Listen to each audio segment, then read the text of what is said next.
Hari Om.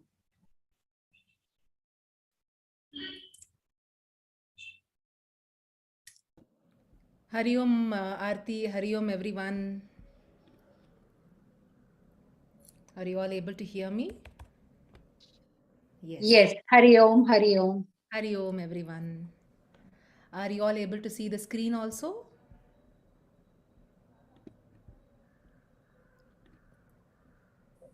Okay. Yes. Okay.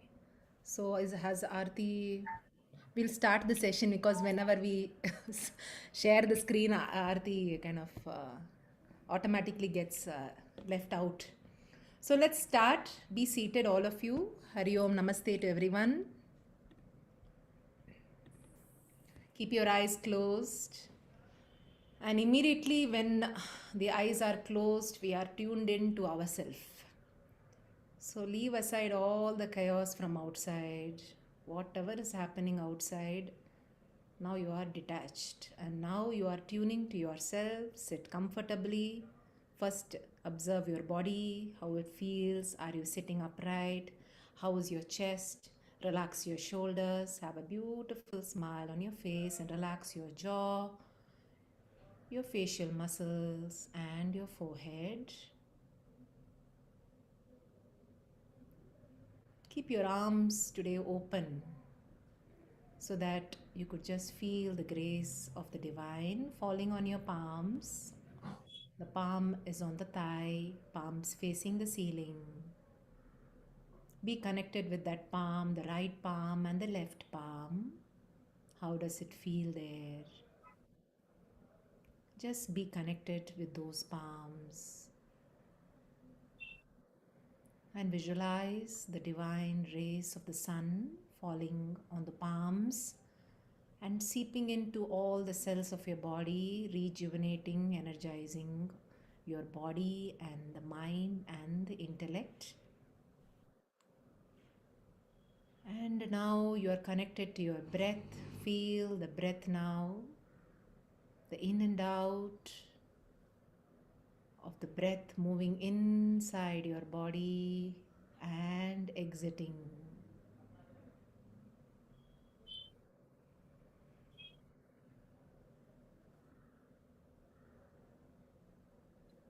And now join your palms in Namaskara Mudra.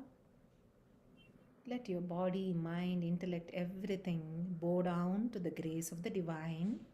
With absolute reverence, chant 3 Oms with Prarthana. Breathe in.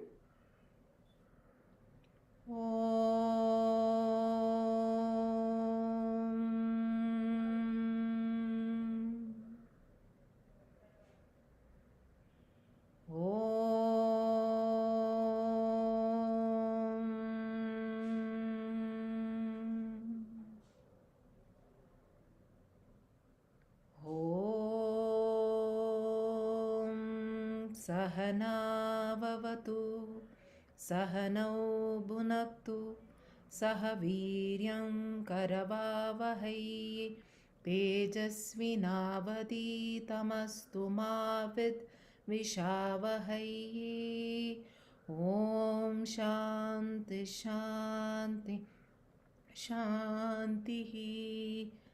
Harihi Om Shri Gurubhyo Namaha. Harihi Om Shri Krishnarpanamastu. Let's all bow down. Let's pray for the grace of the divine to nourish us today in this class. Come up, rub your palms well, and cup your eyes and pass the warmth to your eyes and cheeks. With a lovely smile, blink open your eyes and over to Aarti.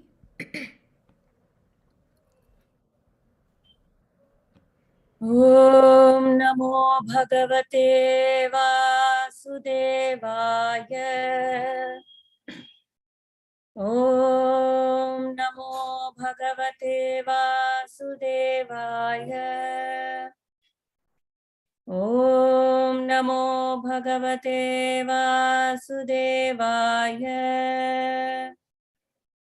Janmadhyasya yatonvayaditaratah चार्थेष्वभिज्ञं स्वराट् तेने ब्रह्महृदाय आदिकवये मुह्यन्ति यत्सूरयः तेजो वारिमृदां यथा विनिमयः यत्र त्रिसर्गो मृषा धाम्ना स्वेन सदा निरस्तकुहकं सत्यं परं धीमहि सच्चिदानन्दरूपाय विश्वोत्पत्त्यादिहेतवे तापत्रयविनाशाय श्रीकृष्णाय वयं नमः नारायणं नमस्कृत्यं नरं चैव नरोत्तमं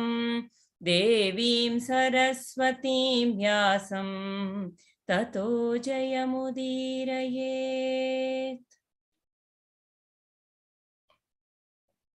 हरि ओम्।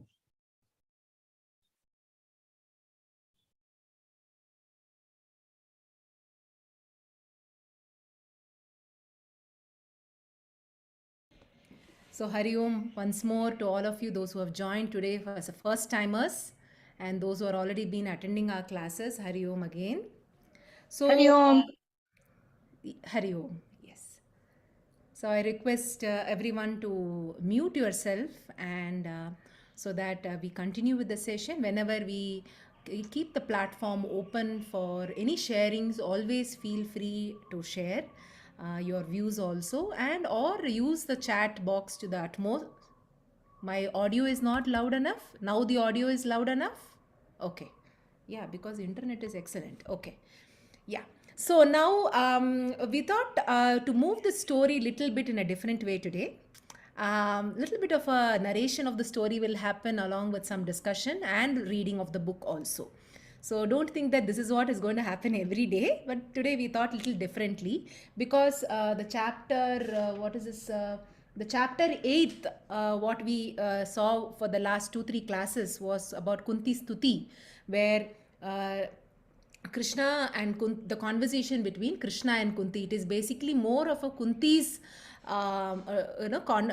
she talks so highly about, extols the glory of Bhagawan and absolutely feels so grateful that Bhagawan, that oh Bhagawan, please give me more and more calamities, more and more sufferings in the life so that I keep remembering you.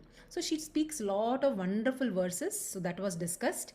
And after hearing all these verses, after hearing the gratefulness and the humility of the Bhakta Kunti, Krishna says, so be it. That's it. And then he takes leave of all the Pandavas. All the Pandavas are gathered and they are also gathered. They're all very, very sad. Absolutely. Especially Arjuna feels so grief stricken that Krishna, his best friend, is leaving, isn't it? So it's like the grandparents are leaving and the children are so unhappy about it, right? They feel so connected with the grandparents. So that is how these Pandavas are feeling, and all of them with absolute sadness says bye to Krishna. And then Krishna with his charioteer Dwarka, he goes back to his place called Dwaraka. Now we are coming back to Yudhishtira. So now Yudhishtira is crowned as a king, isn't it? He is crowned as a king of Hastinapur after the Kurukshetra battle. But there is a tinge of... Is my voice not audible still? Yes, you're my audible. So please can check your internet, madam. So where was I? Yeah, so Yudhishtira was now crowned as a king of Hastinapur. And I'll come closer also in case you want. And yeah, thank you.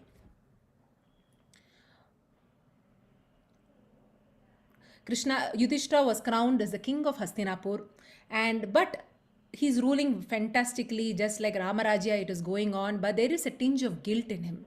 That guilt was not going off. That guilt that I have killed my cousins, I have killed so many people who are very close to me, and why have I killed? Is it for this kingdom? So many self-doubts have started arising. So this is where I just I wanted to narrate a little bit a rewind story, so that we are able to understand the concept of why this Yudhishthira is having the guilt, because it also comes here too, because we will be talking about Vidura.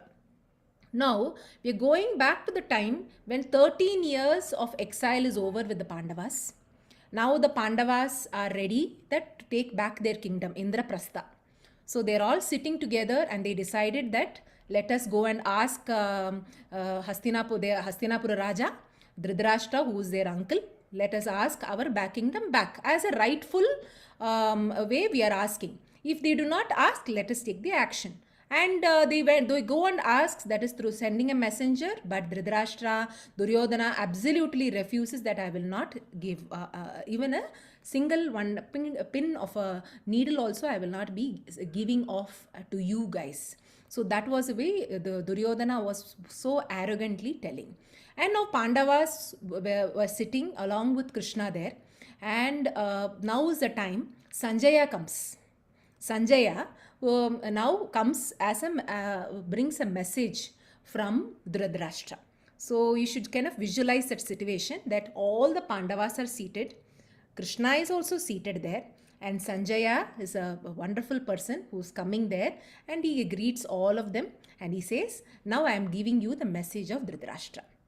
So now Dhritarashtra, he starts off saying that greetings to all of you, my dear sons. I'm so happy that you're all back. So lovely that you're all back here. I'm really missing all of you. But I know that you're such, Yudhishthira, I know that you're such a great man with so much of righteousness. You are a man who's so gentle in his action, gentle in his thoughts, and who else can replace you with your gentleness? And you, you Yudhishthira, you are asking for kingdom.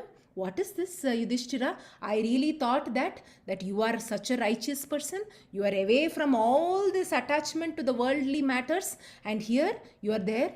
I thought that you are living in this forest so many years. You have been in touch with so many rishis who have renounced everything in this world, who have no attachment to the worldly desires, to attachment to any material wealth. And here you are coming and asking us, what is this, Yudhishthira? You want to fight with your own cousins, your own blood and kin? You want to fight? Do you know whom are you fighting with? You're fighting with your cousins, your Duryodhana. And what will happen if they die? Who will be repenting? You will be repenting. Who is going to be having that guilt even after killing? You will have that guilt throughout your life that I have killed my cousins. It is my hand which is bearing the blood of my cousins, of all my kith and kin, of my uncle, of my blood, of my cousins here. Tell me, Yudhishthira, is that what you want? We say that no, the most important dharma is a person who is forsaking the family, who is absolutely ensuring that he is sacrificing his life for the family's sake. And what are you doing, Yudhishthira? Who are the epitome of righteousness? You are here asking, that time if you had really wanted, you could have fought with us 13 years ago. Now after 13 years, that means you're still holding that anchor, and that now you're asking. I am really very disappointed in you, Yudhishthira. I really thought that you will be sincere enough to ask at that time. You gave us a false sense of hope that, yeah, you know what, that Yudhishthira has forgotten, he is not going to be asking. We were living very in that comfort zone, and now again you are asking. So and the Dhritarashtra's message is going on and on. He's saying about the importance of life. Life is so short. Do you think if the life is so short, is it required for a kingdom? And so he gives all kinds of gyan about how, see, the attachment to life, our attachment to the material wealth, attachment to ruling the entire world itself is bad. Isn't it right, Yudhishthira? How can you even think of ruling the entire world? Killing your kith and kin, killing your cousins. You are going to be repenting it, and that repentance will continue till you die. Death will come any time. You are a Kshatriya. It will come even tomorrow. But the guilt feeling will not go. So that is how. So I think, Yudhishthira, you better be in this forest. You are so comfortable in that forest, no? So all of you just continue living in this forest. Allow Duryodhana, your blood brother, your blood cousin brother, to rule this kingdom. Why you are just after this kingdom? Why you are all after this material wealth? Come on, Yudhishthira, I know you are wise. A wise man does not think about all these possessions. The wise man just lives with complete detachment from all the delusions of life, detachment from the material life. See, if we know that it is not from Dhritarashtra, there are so many jnanas coming here, but we know that how Dhritarashtra is, what sense of his mind he's telling. Now Yudhishthira is so wonderful that Yudhishthira hears all these things, and he is like, first of all, shocked to hear his uncle speaking like this. And then he kind of feels, he talks to Sanjaya, oh Sanjaya, there is anyway no point in getting angry with you. Anyway, you are a messenger. But this Dhritarashtra is like a fire, and more you feed the fire, more and more you are adding on. So he's actually, I feel that he's adding on more and more. So, but what I feel is so unfair. He's telling me that I have been unrighteousness. He's telling me where was he with all this time? So he talks about all these incidents from the time he has, been in Hastinapura, when from children onwards, how this person has remained quiet of all the unrighteous acts which is done by Duryodhana, and he keeps talking about, and Yudhishthira tells how he's telling me that I should not be attached. And what is he doing? He's being so attached to his own son. He knows in front of his eyes that his son is vicious, his son is doing a wrong thing, and he's telling me that I should not do the unrighteousness. You know what, Sanjaya? This Dhritarashtra is actually more dangerous than his son Duryodhana. At least Duryodhana tells out. He's vocal. He is absolutely vocal that he hates me, or he hates all the Pandavas, and he refused to give. It's like a child who refuses his toy. But this Dhritarashtra, this uncle Dhritarashtra, is actually vicious as a serpent, because his mind is running like Duryodhana, but he doesn't have courage to speak out. He sits there and says that, what to do, I am helpless. But he still wants his son to get the kingdom. He still wants to enjoy being the king. He still wants everything there, but he doesn't have the courage to speak out that he wants this. And here he's telling me, go and stay in the forest. So without my rightful, possession of my own kingdom, I'm just asking that. So, and Sanjay and everyone, and then Yudhishthira beautifully tells, now I have heard about it, but now even then Krishna is here, I leave to Krishna. Whatever he says, if the war is required, we'll wage the war. If he says war is not required, we will not wage the war. So now Krishna is, feels very touched with the words of Yudhishthira, that Yudhishthira, with all these things also, is putting his complete faith and surrendering to Krishna. So Krishna says, Krishna is little angry with the words of Dhritarashtra. So he says lot of things about Dhritarashtra, how Dhritarashtra has been so unrighteous with his acts, unrighteous in such a way that even when Duryodhana was born, at that time he was advised by Vidura to get rid of this person, get rid of this child who is going to cause havoc in the family. At that time his attachment started, and his attachment led to his downfall, led to the downfall of everyone around him. And then he very beautifully talks, this is what I wanted to share, is the tree, the tree in Hastinapura, the tree is Duryodhana, the trunk is Radheya, that is Karna, and the flowers and the leaves are Dushasana and all his brothers. And the root of that tree is Dhritarashtra. That is that tree. Here, the tree is Yudhishthira. The trunk is Arjuna. The branches are Bhima. The leaves and the flowers are Nakula and Sahadeva. And the root is goodness, and that is me, O Sanjaya. It is extremely outstanding, this quote here, this verse there, which I think is so important, that how the root is important. The root is, and that is how he says that we will wage a war, but I want to first go and be a peace messenger. I want to tell the world that I have also played a role in making sure that the war is stopped. And so the story goes on like that. So now again we are back to Yudhishtira. Yudhishthira, after 13 years of exile, crowned as a king, but the guilt factor is there. So now you know where the seed of guilt was put. So, and how he has fed his mind and allowed it to sprout also. So the seed of guilt can be done from everyone around us. But sometimes if we are unsure about our deeds, because we are unsure about, like, okay, the greatness of Bhagawan's, okay, he's there with us, this is why we have done. So somewhere that unsurety is coming, that seed of guilt sprouts. So Yudhishthira feels miserable. And the miserable was it because of any worldly things happening? Because the entire Hastinapura, the entire kingdom, and all around the kingdom, everyone was extremely happy. It seems there was no theft at all and that was the way people were leading such a righteous life. But the Raja himself was feeling miserable.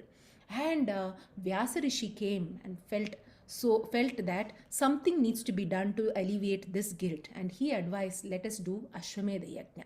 Even then, at that time, the name of Ashwamedha Yajna itself, Arjuna and Bhima were super happy, because now they can use their Gandhiva, they can use their Gada to go and conquer kingdom, so that we can have the Ashwamedha Yajna.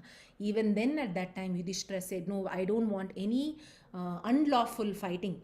I don't want to gather money from all the kingdom and make them surrender. I don't feel comfortable about it. Is there any way, oh Krishna, that we can gain wealth to do we can have the wealth to conduct this Ashwamedha? So Krishna suggests them that there is a place where you can get wealth, and then they go and get the wealth, and then they do the Ashwamedha Yajna. So this is the scene now, which have finished that till what chapter? Till the 9th chapter. Yudhishthira performs Ashwamedha. Now the 10th chapter is about Vidura, entry of Vidura. So because what happens is this, that's why it is a continuation, because Sanjaya now, after hearing the message from the Pandavas, now is back to Dhritarashtra, and Dhritarashtra has been eagerly waiting. He is eagerly waiting, because Dhritarashtra had told one more dialogue which I forgot to mention is, he said that, I know hearing all these things, even Krishna and Arjuna will feel that you should not be waging a war against my children. Oh, because he was confident that Krishna also will say that don't wage a war. So this person was sitting there eagerly waiting, when Sanjaya coming, and now Sanjaya enters into his room. And then now Dhritarashtra is all agitated. Said, tell me Sanjaya, what did he say? What did they say? And Sanjaya was actually in a very foul mood. He said that, oh Raja, oh Rajan, I am extremely disappointed in the way you have dealt in this situation.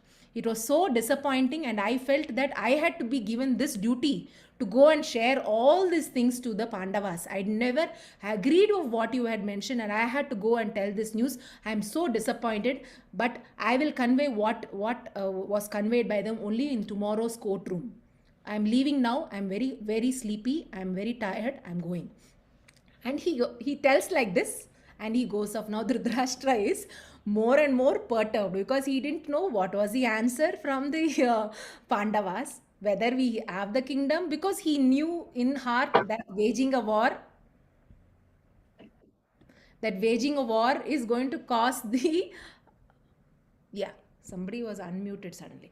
Waging a war is going to cause the death of all his death of all his sons. So then he was unable to, because of this worry, he was unable to sleep. See, sometimes there is so much that sleep doesn't happen because of the attachment to several things. And he was unable, and who is his best friend, who is brother also, he calls Vidura. Vidura comes in, and then he says, oh Vidura, I'm unable to sleep. Tell me, what can I do? Can you please help me? So now is this place where Vidura talks. So now here, before we move on there, Bala would like to share now about Vidura.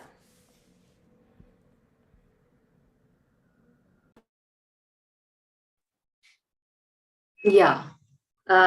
Yes, we all know about Vidura, right? He was an Amsha of Dharma himself. I think that is a backstory which Aarti, but before we go into that, so many things about Dhritarashtra. So there were one or two points that came to my mind. And you are, all of you are welcome to put in the chat also after listening to, that kind of, it is so easy for the human mind to just look outside, right? And easily blame the world. It is so easy to find, fault in other things and say it is because of that I am like this.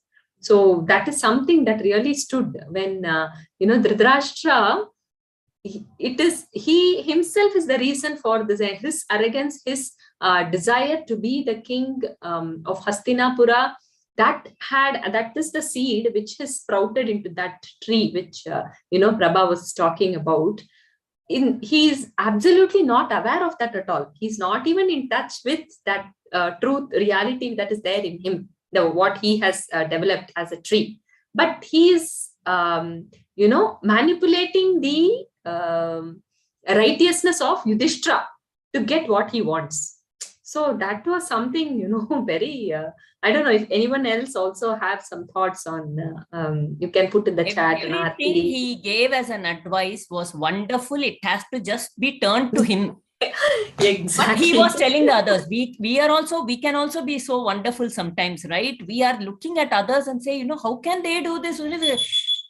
In fact, everything that I am telling to the others, they always say, right, when one finger you're pointing at the other, there are three fingers pointing at you.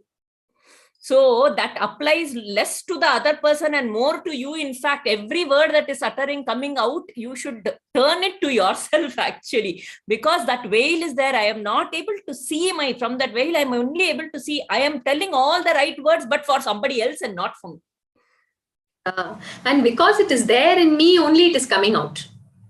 Otherwise, it will not even come out. See, I don't think we would have thought like Dhritarashtra, right?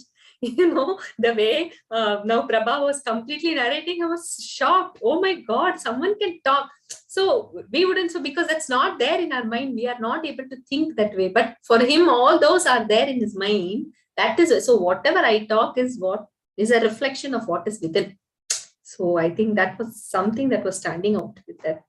One more thing, which I felt is sometimes the deep rooted also could be fear. The fear of losing my son, losing the kingdom, and makes us do so many things so that we are feeling safer. There is a need for security and safety. And Dhritarashtra had a feeling that if this war is continued, obviously because Krishna being there, Arjuna being there, Bhima being there, because they had taken the vow, it is going to annihilate whatever it is. Absolutely, his sons are going to be washed out. So there was suddenly a fear, a sense of fear. That fear also makes a person not able to sleep, because you're fearful there, that what will happen? Will I lose? Will I lose? So again, I remember Raghuramji used to say there are two most important emotions: fear and love. So when the fear is replaced with that love, trust, humility, sincerity, faith, shradhha towards Bhagawan, then obviously automatically the mind actually gets purer. The mind actually gets purer, because that fear factor makes us do lots of things which sometimes we might feel that it is not the right thing to do. Yeah, so Dhritarashtra had that deep-rooted fear from his childhood. He felt he was being deprived of everything. So there is a lack of deprivation, that I have been wronged. So actually the character of Dhritarashtra, actually what we have to see is, in all the characters of Mahabharata, we are not looking at who is Dhritarashtra among my family members or among my colleagues or work members. We have to look at all the characters within my mind. What part is Dhritarashtra? What part is Bhima? What part is Arjuna? And what is my inner voice Krishna saying? So there is a part of Dhritarashtra maybe in some situations where we might be acting, we might be saying, and like Dhritarashtra, we are absolutely unaware. We might be giving all gyan here and go back off the log out of the class. And then sometimes, like very beautifully you said, right? That is, you're pointing out and the other three fingers there.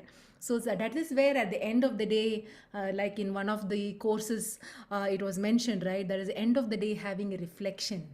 That reflection plays a very important role. How I have lived that day, how I have stayed alive that day. So somebody has written something. Gandhiji's story. A Practice lady. what you preach. It's about, yeah, it is about making sure I am practicing whatever I'm telling the others. Am I practicing that before I'm telling others? First of all, so that's a simply put way, in a way. It actually comes from that integrity within. If you see Dhritarashtra, there is no integrity, right? Because I don't know if he knew or what, right? He is such a disintegrated personality. Duryodhana was integrated in a way because he knew that he is in that, wrong path, and he was completely accepting that he wants Rajya. But Dhritarashtra was not accepting that also. He was not even accepting his own personality. I think that is a very sad... the seed of this whole thing. See, the Dhritarashtra the seed for him was his own insecurity of being blind. He thought he had a disability and he felt the world has wronged me. Okay, and he was immersing in that. So for him, the world has wronged me. I want to be the king. I was not. He was supposed to have been able to defeat 100 kings. He made himself physically capable. So much, but still he felt that. So there was this feeling that the world has wronged me. That was a very deep impression within him, which became the root cause for other. And then because he had this thing that I couldn't become the king, I couldn't become the king, I couldn't become the king, he wanted a son who could become the king. And Duryodhana was born. He wanted a son who was, so that delusion for him was there, his own insecurity. And then because of that, he wanted at least his son. He had that feeling, that feeling of lacking, because of which that son came purely out of adharma. Because of that, because the reason for which he came. So he owned up his adharma, and every adharma that he was doing, because Duryodhana wanted to really realize his dreams through his son of becoming the king, he closed his eyes to all of the adharma that Duryodhana was doing, and he completely was going with him and trying to, okay, whatever he does, let him become the king, let him become the king, let him become the king. This is all that was going on in his head. How can he become the king? He should be the king. My son should be the king. And lot of attachment with the son because of his own feeling of lacking. It was not actually attachment to the son, but attachment to his own sense of lacking, which became attachment to the son because he wanted to live his dream through his son. It just reminds And then now the fear that the son will die. Aarti, it reminds me of the Garbhavidya Sanskara, right? So how the parents' impressions and the impressions completely gets into the child. This parent, even like, at the time of conception, what is your intent to conceive the child also becomes the truth for the child. The child becomes a part of that process in a way. It starts from the garbha. Absolutely. Yeah. I think this is the clear indication of Dhritarashtra to Duryodhana, that how the parents' desires sometimes, they meet their desires, they meet their needs through their children. So the child is actually born, that genetically itself it has been imbibed that I want to rule the kingdom. I want to rule the Hastinapura. From day one itself, Duryodhana has had the qualities of jealousy. Day one itself. That is the moment the five Pandavas have entered into Hastinapura kingdom. The jealousy has sprouted because it has sprouted again internally through the conception period itself. So, and that time, even though Dhritarashtra was married to the pious Gandhari, this was the dominant impression. This was the dominant desire. And that dominant desire, that quality absolutely goes into the child. Absolutely. So, This, Yeah. this itself goes into long and long discussions, of course. Somebody has written Karna also similar, right? Being deprived of good family. He was not deprived of a good family. He felt deprived of the status in the society. He actually had a very good family. What is a good family? He had really loving parents, even though they were adopted. But he felt deprived because he felt a sense of lacking, in the sense that the world was not accepting his skill the way, then there is that sense of lacking. That is what they do one comparison. No, even Krishna, his capacity was so much, but he was constantly attacked by people. People called him Mayavi. People called him. There were so many people who were talking such negative words. But within him, he was full. He was complete within him. So whether you have a feeling of lacking within you or whether you have a feeling of completeness within you is what decides the course of your life. Do I come from a space of completeness? Life is a gift. Everything that is happening with me is beautiful. Everything is God's grace. This life, I'm very, very happy with everything. That is completeness. Or, oh, this didn't happen, so I am like this. That didn't happen. That is a sense of lacking. Which space am I coming from will decide the course of my life. And that lacking, when I am more and more complete, the delusion is also removed. The more and more there is lacking, more and more there is a veil. I cannot see the truth. I just work out of it. Yes. Completeness comes. How does it come? It comes with shradhha only. Accepting each one of us as the children of God or instrument of God, however you relate to. But completeness comes because he knows the best, he gives the best, and he is the one who is completely, handling this entire world. In that, with that, if that becomes our truth, then we feel complete with it. Otherwise, there is always complaint. What do I do? If I say, oh, I don't have this, I'm questioning his creation. I'm questioning him. Why did you not give me this?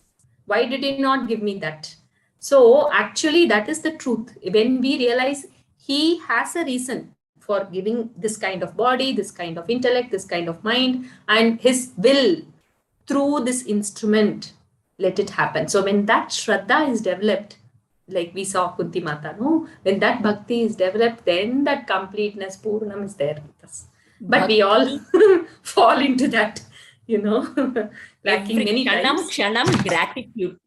Yes. Kshanam, gratitude for everything. Even if that moment I'm feeling a little still tell gratitude. Try to overcome with a feeling of gratitude. Okay, so then we will not go into that space of lacking very easily. Even if we can bounce back and say ourselves. Yes. Sense of lacking, right, brings about a lot of questions into our head. That am I worthy? Am I good enough? So every incidents in life, again, we keep starting questioning ourselves because there is always that lackingness within us.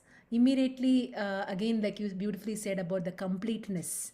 So it's a beautiful opposites, but what a feeling of completeness that I'm a person who makes mistakes. I'm a person who is like this. Yes, that's okay. So if you see Yudhishtira itself, he is righteousness, but but in front of Krishna, he completely is so so naked in his thoughts. He completely lets out that I'm so worried, Krishna. I'm feeling so guilty, Krishna. I'm feeling this, Krishna. He somewhere lets it out to Krishna, right?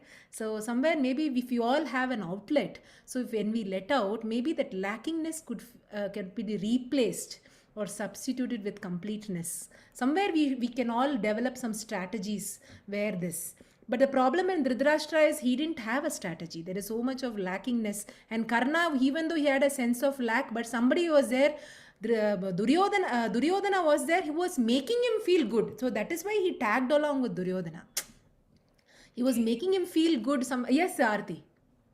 Yeah, so that's a very interesting point, right? Karna, because of his feeling of lacking, latched on to the wrong person because he was giving him comfort, that approval that he was seeking. And what was that approval? He was seeking from outside, not from within, because he didn't feel complete inside. he was constantly feeling wronged by the society. Instead of accepting and moving along and saying, okay, this is the way the society is seeing, but I will still find my way. See, what happens on the outside does not make a deep impression inside me. If it is only when I allow it to happen inside me, when I take it. So there is this very nice story. Okay, now there is some person, and that person is comes to Gandhiji, and he is just abusing him.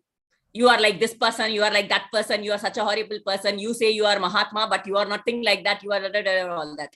And then I don't know if it was Mahatma Gandhi. Let's be with the story. Someone who was a very wise person.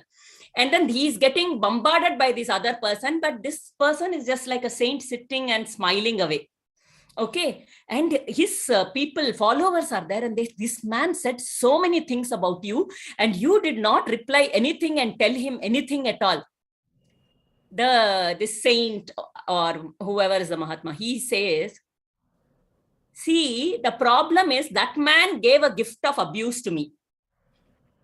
But I did not accept that gift. No, I returned it to him. Only if I accept that abuse, then it will become me and I will get agitated and I have to give it back to him. But here, I thought he was talking about some person. I didn't think he was talking about me. Okay, so I did not even accept that gift. So that is a sense of completeness. The other person is telling whatever, but I know, yeah, maybe I'm perfect, maybe I'm imperfect, but this is how I am. I am complete, not an essence of arrogance, a sense of surrender, that this is how I have been created. I am whatever he has created, and I accept that completely as I am. That's it. It's probably a Buddha story. Okay. Okay. Everything is his blessing, remembering him and complete surrender. Accept yourself the way you are, because that is the gift given by Bhagawan. I am like this, whatever I am, there's no sense of lacking. In my own way, with my imperfections and my perfect, I am complete. I mean, there is a reason for me to be imperfect. Be imperfect.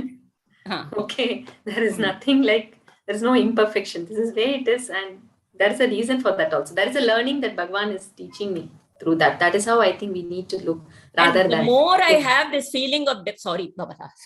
Yeah, no, over. Tell that. The more I have this feeling of lacking within me, I am giving a hook to the world. Others are putting that hook and pulling me, and I am getting pulled. If I didn't have that feeling inside me, that hook is not there, they will keep throwing, you won't get pulled, because there's nothing to latch on inside me. No? Yeah. We basically don't get triggered. Things We are don't falling get, on we us. don't get, yeah. The triggering factor is what somebody says, that deep sense of anger or hurt or sadness comes, and we want to retaliate completely. That hurt, that you hurt me, I'll hurt you. So that is a time I think we all can step back and listen to the inner voice of Krishna, who's comforting us. He says, okay, you are complete, it's fine. That gives a sense of a comfort, that you don't need to seek comfort from others. You can seek comfort within yourself. So that's, and I wanted to tell, maybe emphasize also about this guilt factor. Maybe one of you would like to say, because Yudhishtira has this guilt factor, and how the seed of guilt was beautifully put. So that's why I hear many people saying that, you know what, Prabha, that the concept of dussanga also happens, because I remember Aparajitanandaji keeps talking about that.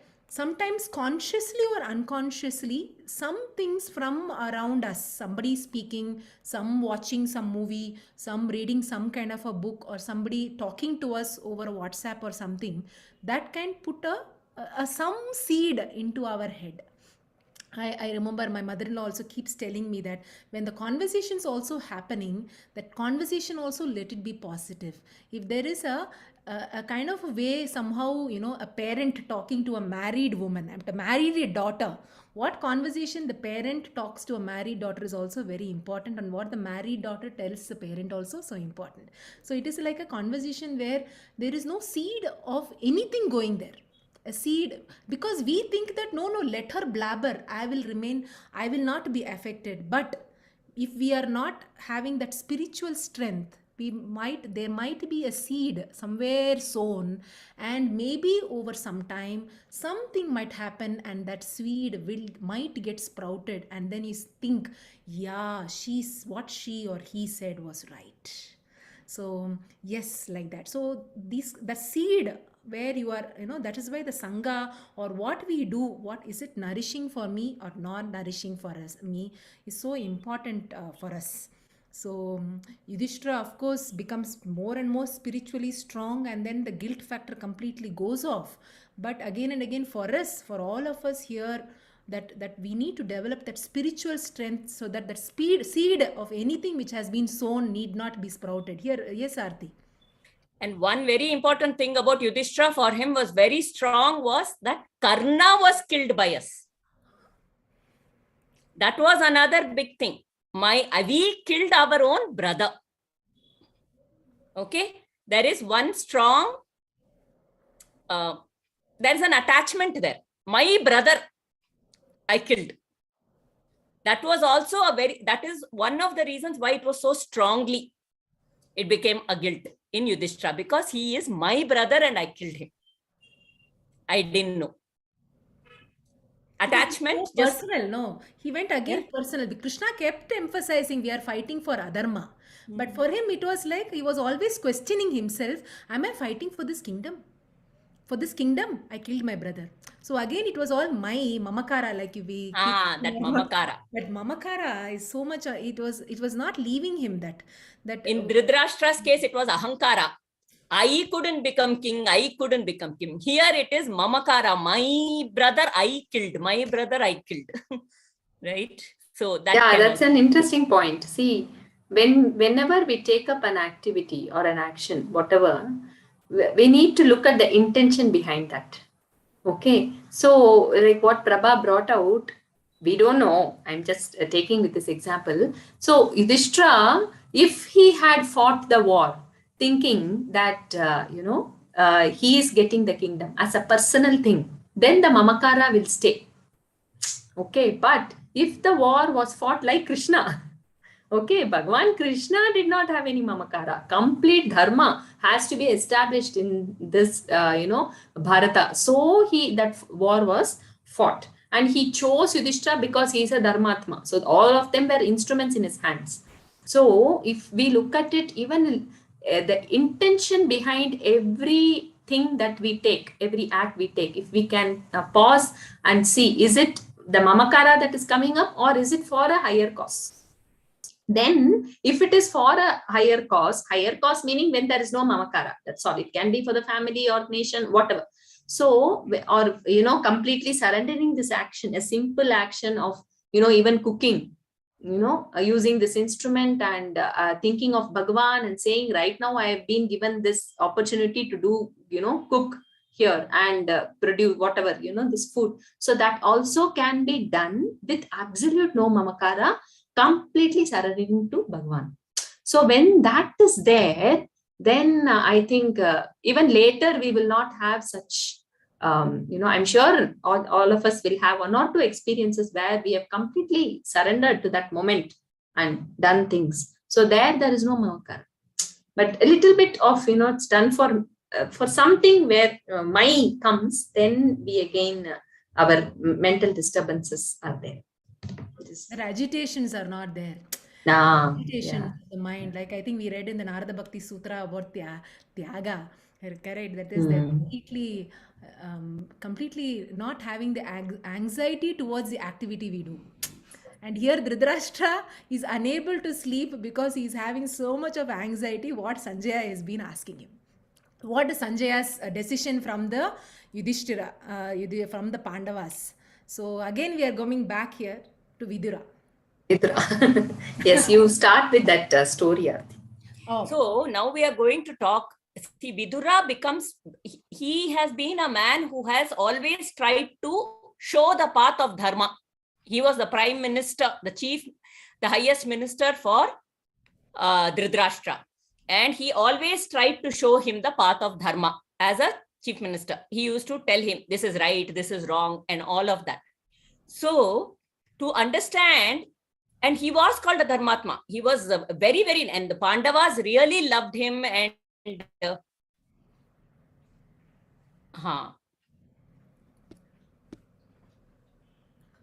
What happened? Something from... Yes, sorry.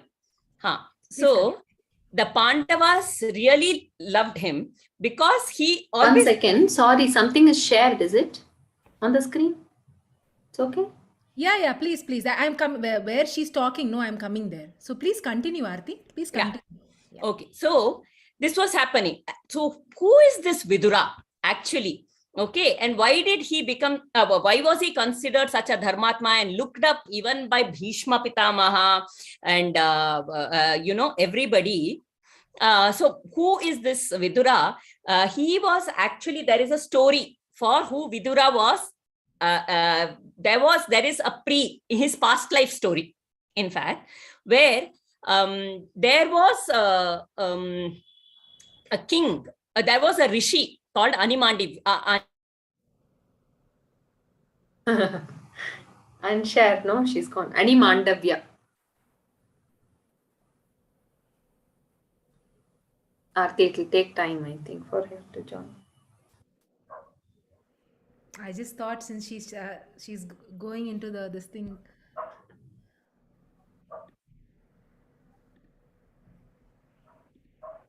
So it makes it. This is a Yeah. So this Rishi Animandavya, until she comes, she's there. So this Animandavya was a great rishi. He was sitting and he was doing his tapas. And when he was doing this tapas, there was a thief who comes running that way. And he comes and he sees, and he is being chased by the king's soldiers. Okay, so he is running and he's coming. So he sees he's being chased and he has this big loot which he has stolen. And he says, he looks at this Animandavya, this guy is, this rishi is in deep penance, tapas. So he runs into his kuti, his hut. He hides his loot there in the hut, and he runs away immediately. And he thinks, I'll come back. Anyway, this man, he will not be tempted by this loot because he is doing this tapasya. So he puts it there and he runs away. And then these soldiers also come behind him. And when the soldiers come behind him, they see Animandavya in a deep meditation. They call out to him, but he is in deep meditation. So they say, they're like, let us see if this thief has gone inside this hut, or if he is hiding there or something. So they go into his hut. And when they go there, they find that loot. And they think it was this Animandavya who has actually stolen this loot. And they capture him and they take him away. And so now, along with many other thieves who have been caught in the kingdom, they are all, what they do is they poke them through, the Trishul is passed through them. The Trishul is passed through them and they are left to die there. All of them. Many people, they die in a few hours, okay, almost. But this man, this Animandavya, they see one day he has not died. Second day, he has not died. Third day, he has not died. For 1 week, he is there with that Trishul through him, but he has not died. And then they realize, oh, this man is not a simple man. Something is great about him. He probably made a mistake. And they remove the Trishul. And but once they remove the Trishul, he actually passes away.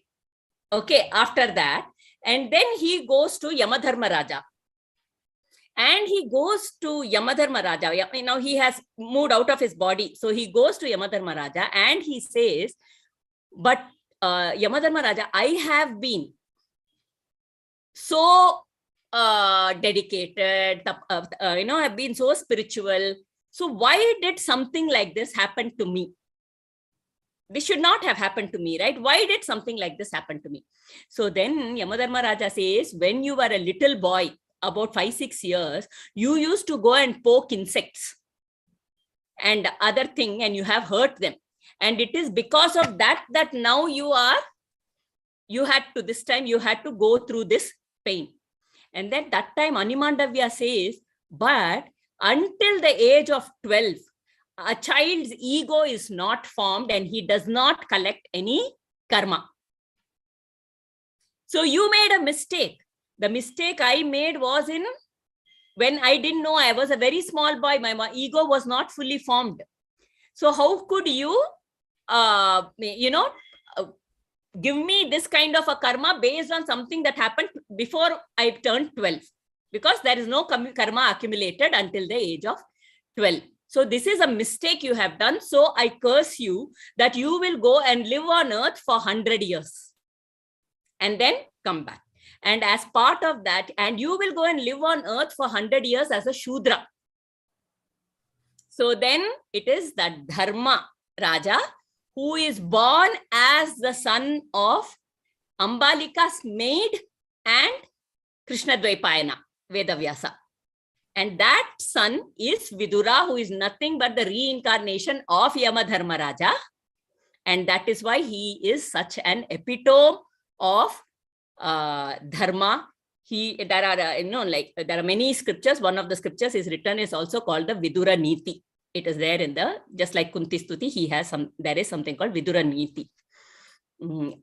Yes. Yeah. In fact, the Animandavya also says to Yama Dharamaraja, you will go and you be born as a human being, and you will stand by Dharma, because he's an Amsha of Dharmaraj only. But your voice will not be heard most of the times. Okay, that is why Vidura actually faces a lot of, we say, Dharma sankata situations. Okay, very first, if you see, when Dhritarashtra was initially, Satyavati and Bhishma, they decide to coronate Dhritarashtra, right? Until Pandu, I think Pandu was in the forest or something first. So they first decide to coronate Dhritarashtra only because he was eldest. But it was Vidura who comes and says, he knew the Dharma, right? He says a king who is, physically handicapped cannot be, anyone who is physically handicapped cannot be the king of the kingdom. Because, especially blind, though Dhritarashtra is not only physically blind, I think he was completely blind at all levels. But Vidura says he cannot be coronated. So that was in fact a very difficult decision. Must have been a very difficult decision for Vidura, right? Because Vidura had all his love for his brother, Dhritarashtra, and he knew what Dhritarashtra was going through also. Okay, so many times we also face such situations, right? Our mind says, because of our attachment to that person, we don't want to take that hard decision. But the intellect says, no, this is the right decision. I may end up hurting the one who actually I love, but that is right for a larger cause. What to do? So Vidura went by, listen to his intellect rather than going with the emotions of the mind. So many times there are, and Vidura, in fact, in the Lakshagraha, he, who is the other Amsha of Dharma, is Yudhishtira, right? So he in fact gives that clue to Yudhishtira before they leave to that palace of wax, saying, there are many interesting ones. I am not able to take that. So Vidura says the many clues he gives. In that, I was wondering something.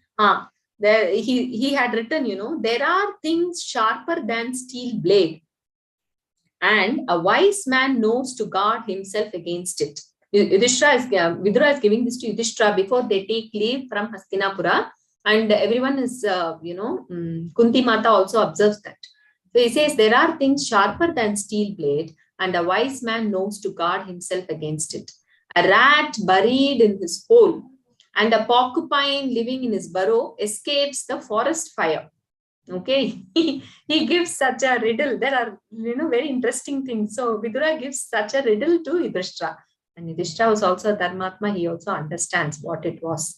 And on the way, when Bhima asks and Kunti asks, he says something, some danger is there in that. And then, in fact, Vidura sends somebody to go and, with his help, they build the, what do you call that? Not subway, whatever, that the tunnel from the wax palace, so that they all leave.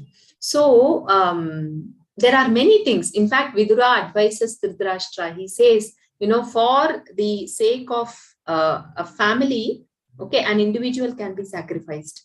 For the sake of a village, a family can be sacrificed. For the sake of a country, a village itself can be sacrificed. So Dhritarashtra, please give up this your son of yours. He is going to be complete. He will bring the downfall of Hastinapura, of the Kuru dynasty itself. So at times he kept on advising, but like with whatever he came, Dhritarashtra did not listen to this advice most of the times. So Vidura, he was essentially a righteous person whose probably the curse was he had to live amidst a dharma all his life. Yeah, correct. That was the such a virtuous and righteous person, right? Yes, Right, yes, so. yes. And he also had a beautiful bhakti. We can finish that beautiful story. With that story, we can wind up today's class. He was a great bhakta of Krishna. Okay, this is a very favorite story of mine. And hearing from Raghuramji is, pleasure actually. So when Krishna had come, for the peace as a Shanti Dut to Hastinapura. So basically, Duryodhana, they had made a good palace for Krishna to stay and all, right? But Krishna refuses, we all know. So Krishna doesn't stay in the palace of Dhritarashtra. So he goes and he stays in Vidura's place. Okay, that is, we all know that.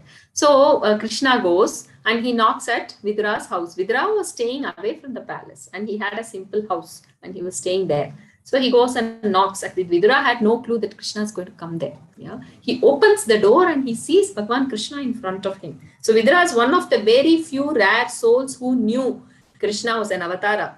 Okay, not everyone even had that to know that he was an avatar. So the moment Vidura sees, he is like that freeze completely. He was completely frozen. And it seems he pinches and sees, is it real? Is it real that Krishna? Is it Bhagawan who is coming? And Bhagawan says, yes, it is me only. Will you let me in, Vidura? Then Vidura says, please come inside, please come inside. And then he makes him sit. Then he calls his wife and then, they both wash Krishna's feet and make him comfortable. Then Krishna says, okay, now Vidura he's still not able to come to terms with that Krishna has come to his own house and he's just looking at Krishna and admiring him. Then Krishna says, oh Vidura, I am very hungry. How long are you going to just look at me? Then Vidura continues to and then Vidura's wife gives to Vidura a fruit, a basket of banana, gives it to him and says, please feed Krishna. I will quickly go and cook food and come.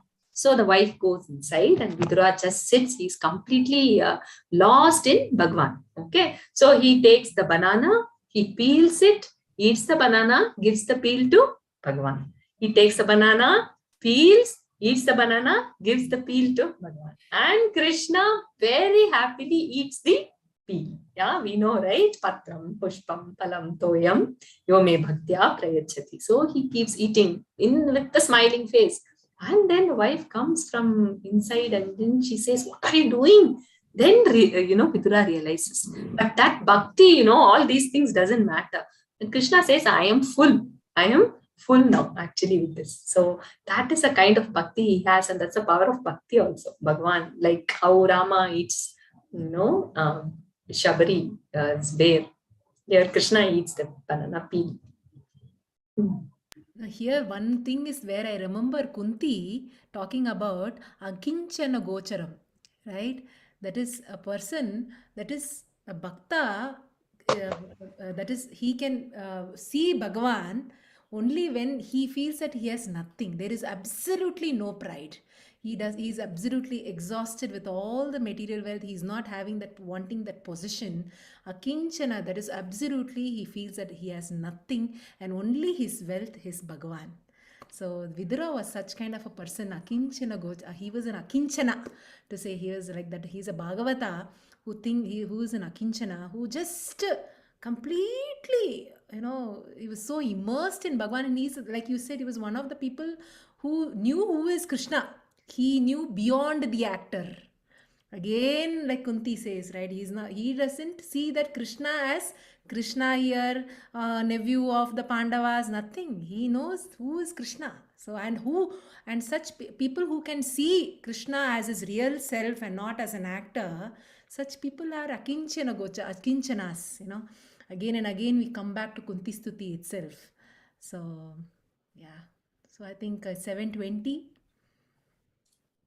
Yeah. Bala would like to continue. My throat is suddenly. Yes. Let us all close our eyes. What a beautiful way to end the session, thinking of Bhagavan Krishna. Let His grace be available for us. Let us open our minds for His grace, so that we all are so humble. That humility, let that dawn in us.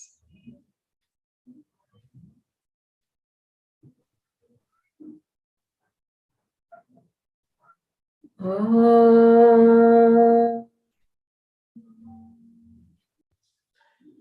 Sarve bhavantu sukhinah, sarve santu niramayah, sarve bhadrani pashyantu, ma kaschit dukkha bhag bhave. Om Shanti Shanti Shanti. Harihi Om. May all be happy. May all be protected from any disease. Let there be peace within us, around us, and in the whole of the universe. Grab your palms. Make a cup of your palms. Place it over your eyes. Bring the palms down, looking at your palms.